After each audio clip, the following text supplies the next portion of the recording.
అవ్వాతాతలపైన చంద్రబాబు చూపిస్తున్న పైశాచికత్వానికి అంతు లేకుండా పోతోంది.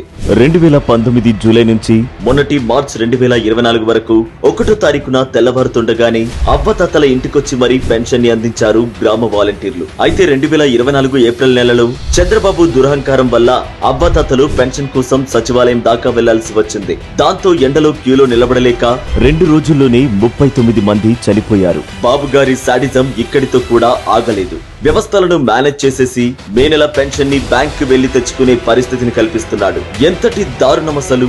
నడుము వంగిపోయి నడిస్తే అలసిపోయే అవ్వాతాతల ఉసురు పోసుకుని ఏం బాగుపడదామని బాబు నీకింత సైకో బుద్ధి? వచ్చే ఎన్నికల్లో అవ్వాతాతల ఒక్క ఓటు కూడా మీ కూటమికి పడదు.